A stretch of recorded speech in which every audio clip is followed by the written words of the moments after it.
Hello, my friends. I wanted to jump on. I read every comment that comes in. There've been so many of them lately. A lot of them I just click the heart to respond, but I do read every one that comes in. And when I read them, I find that there are several times there's themes that run throughout.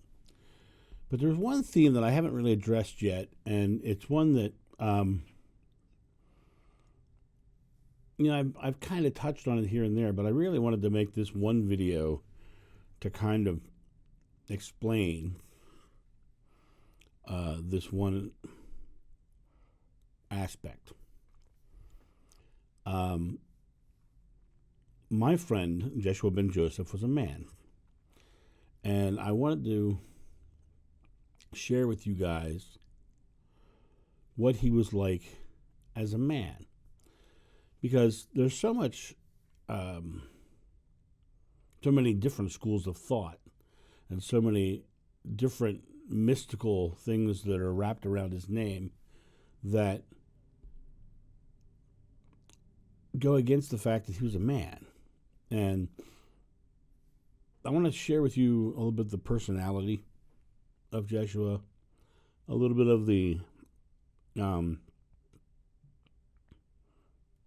experience of hanging out with him as a friend, because I think that's really those of you who are out there who really want to know him. That's what you really want. You want to know him. You don't want to necessarily not ask me these questions because of the fact that you want to know the mystical Jesus. You want to know who he was. And so I want to just share with you that. The first and foremost thing that I would like everyone to know about my friend Jeshua was he loved to laugh. He laughed all the time. He found the world funny. He laughed at everything. Things wouldn't go well, he laughed at that. Things going great, he laughed at that. He just laughed at everything. He found our personal experiences always had something to laugh at within them. And when you're around somebody who likes to laugh that much, you find yourself laughing as well. You find yourself in that state of joy quite a lot. And just being around him made you feel good because he was always looking for the thing to make you feel good. He was always, effortlessly funny. He would find the thing and he could give you just a look and get you laughing. And I think I've mentioned that in other videos, how he could just kind of give you the look like, oh yeah, and get you laughing. And that's why the moment that I talked about on another video about him on the cross giving me that moment was, even in that moment, he was making me laugh, right? He had all the trials and tribulations of every man that you ever know. He struggled with the things that he struggled with. Now, I would say he did not struggle like the rest of us struggled, because he just had a better understanding of who he was and what he was, and what we were and who we are. He kind of understood the whole situation, which is why he found things funny. Walking along with him, the hours of walking didn't seem like hours, because you'd laugh and you'd joke the whole time, or every so often he'd throw out a concept that would just make you think. It would make you ponder. He never just fed things to you directly. He taught through having the person come to the realization themselves, which is, to me, the most powerful way to teach anyway, because when the person comes to the realization to themselves, it's closer to their belief, because they come to the realization, they get a belief, they get a solid belief around it. So he would lead people to the information and then they would put two and two together and go, whoa, I get that, right? So he was very smart in the way he delivered information. He was very caring about everybody he met. Now, people ask me all the time about this, about did I witness healings? Did I witness? And I did witness healings. And, somebody once asked me what was the first healing that I remember. And it wasn't even a person. It was a lamb. And I have a weird concept about that because I think that the animals, are closer to source than we are in a way. And him to be able to go over there and connect with that animal enough for that animal to go, okay, you can heal me. It was really profound. But what was really interesting was he was healing the lamb not for the lamb. He was healing the lamb for the little girl who was upset that the lamb was hurt. That's what he was healing for. That's what he was working towards. Healing the person who was in pain. As far as his wife, they were a strong, powerful couple. She definitely listened to him, but she had her own opinions as well. Everyone knew that's they were a couple, and that was the way it went. And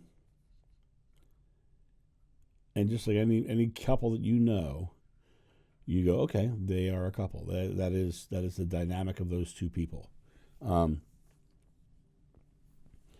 As I said before, he liked to eat figs, and he ate all kinds of foods. He didn't limit himself to pretty much anything. One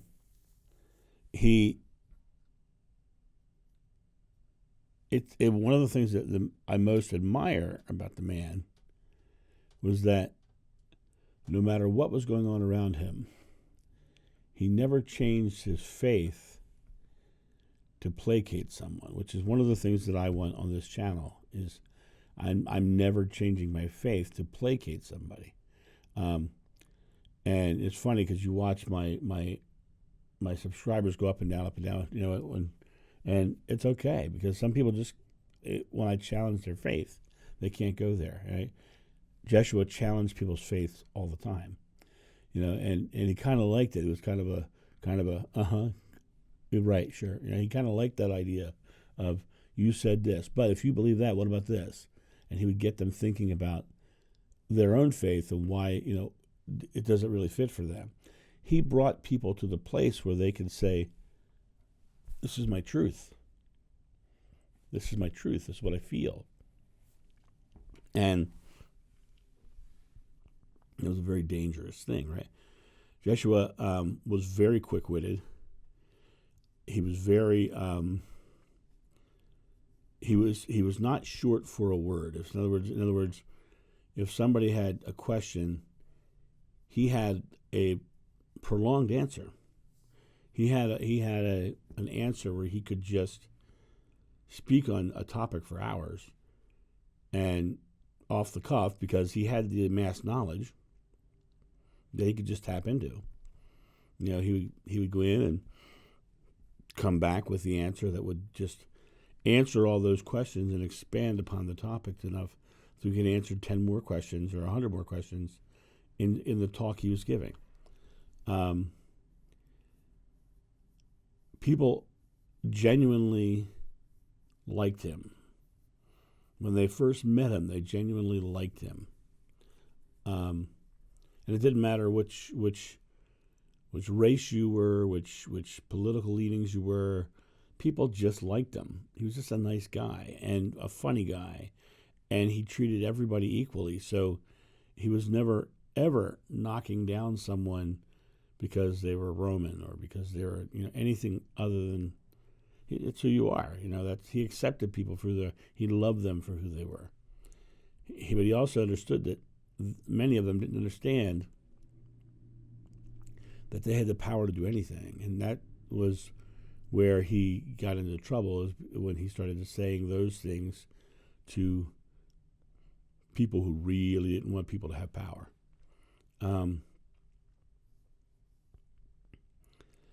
We'd get up in the morning and we'd just sit around the campfire, and we'd be like tired and exhausted, and he'd come over and sit down, and but that makes me yawn. Come over and sit down, and within minutes after he sat down, he'd say something funny. He'd say something to get us going. He'd charge us up in the morning with laughter. He'd charge us up in the morning with just making us laugh. Because he understood that it's the feeling behind the laughter that is the connection to source. He understood that if he could make someone laugh, they would feel good.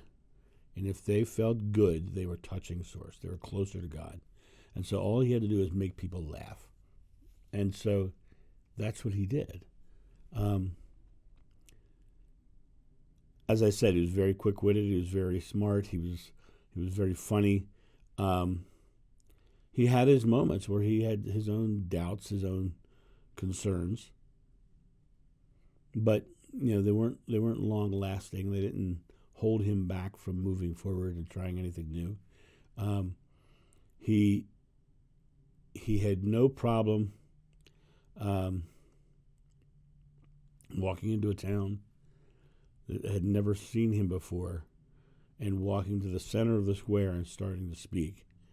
And he would just walk in, he'd just start to speak to one or two people, and the more he would talk, the louder he would get. And he would start talking, and then he'd get louder, and the people who were nearby could hear what he was saying, and slowly started moving in closer. And he'd get louder and louder and louder until finally he was doing a speech to a whole bunch of people, right? But he would just start out as a simple conversation.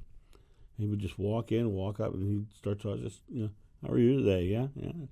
What do you think about this? Blah, blah, blah, blah. And next thing you know, he's talking on a topic, and everybody's just watching him, enraptured with, how, oh my God, this is amazing what he's saying. This makes me feel so good. And he'd make you laugh during his talks. He was a very good orator. He could go into anywhere, start a conversation, and make it last for hours, and make himself the authority in that moment. And because of that, he became well known quickly. I mean, in many circles, he was like a rock star in that era. He's coming. When in my regression, when you hear me meet him for the first time, he must have already had fame, because I'm like, it's him. It was like, oh my God, I knew who he was before he got there. In that regression, if you extrapolate from what's being said, it's him. Oh my God, and there's already a crowd around him on the beach, because he was already famous for what he was saying and doing. He was already well known. But even though he was well known, even though he was becoming famous, he was always humble, and he talked to every person he could meet. And he didn't care who they were, man, woman, child, did not matter. He would speak to anybody, anywhere, and that's what made him as popular as he was. Really getting yawny this morning. These long walks of, and then sitting by campfires makes me want to yawn. Talks of that. But I just wanted to jump on and just have this sort of rambling conversation about who this man that I knew was, and who this man who I would have done anything for, this man who, when he asked me to take care of his mother, I took care of his mother. When, whenever whatever this man needed, I was there for. And I feel the same from him. Whatever I needed, he was there for. And I often talk about my friend Tim, about how we have this kind of this rule where neither of us ever needs to apologize, because we just forgive each other instantly. That's the kind of relationship I had with Jeshua. We just knew there was not a malicious bone in either one of us towards the other. and we just unconditionally loved in that way. And so when people went into their fears and into their transgressions and started saying things that made no sense, we just instantly forgave it because they were our friend. And that's the kind of friend that Jeshua would be to you. You know, if you got to hang out with him, he would just be somebody he would laugh with and joke with and hang out with and share stories with and eat food with, you know, and he would just be someone that you could just like to hang out with. So that's the man that I knew. And I just wanted to share this, as I said, rambling conversation, because I just felt like it needed to be said, because I don't talk about him as a man as much as I should, because that's what he really wanted to be understood as a man who just had some more information. So have a great day, and I'll talk to you soon. See ya. Bye.